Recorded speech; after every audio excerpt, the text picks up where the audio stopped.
बस्दै गर, म टिकाको सामग्री लिएर आउँछु। हस् दिदी, हुन्छ।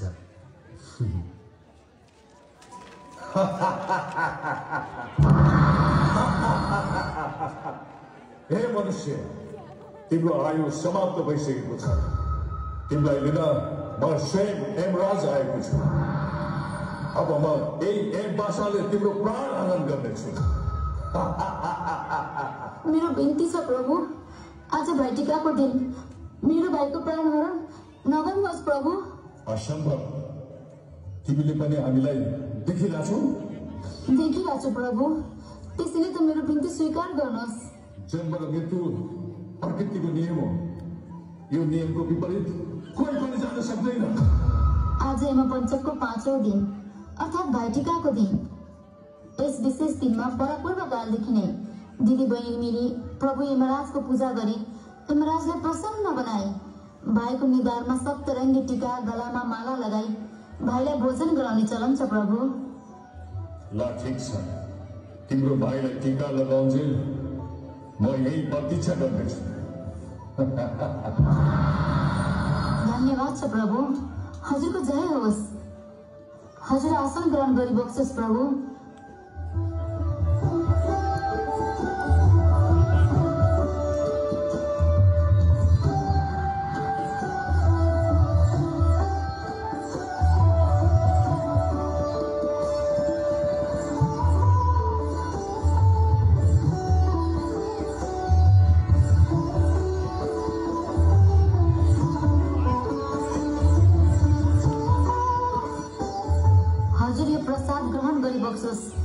म भाइलाई टीका लगाइदिन्छु।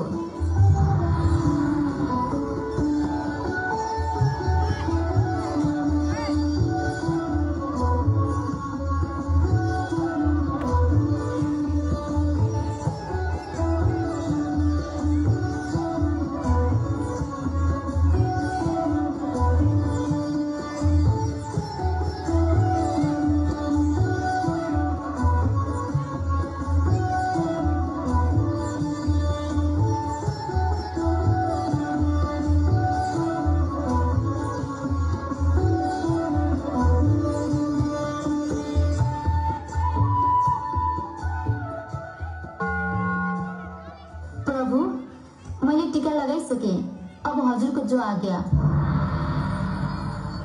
देवी, तिम्रो संस्कार, संस्कृति र आस्थाप्रतिको विश्वास देखेर म प्रसन्न भएँ। म तिमीलाई वर दिन चाहन्छु।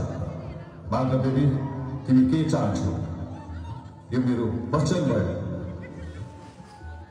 यो तेलको घेरा नसुकुन्जेल, गलामा लगाइएको मखमली माला नओइलाइन्जेल, निधारमा लगाइएको सप्तरङ्गी रङ रहन्जेल, यो ओखर पानीमा नभिजुन्जेल, मेरो भाइको प्राण कसैले हरण गर्न नसकोस्, यही छ मेरो इच्छा प्रभु।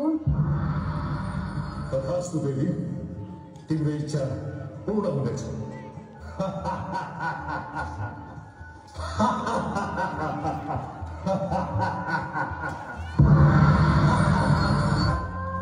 दिदी, म हजुरबाट धन्य भएँ। मेरो प्राण बचाउनु भयो। भाइ, मेरो भाइ, म बाँचुन्जेल तिमीलाई केही हुँदैन मेरो भाइ। अब तिमीलाई कसैले केही गर्न सक्दैन। म छु नि मेरो भाइ, अब तिमीलाई केही हुँदैन। दिदी,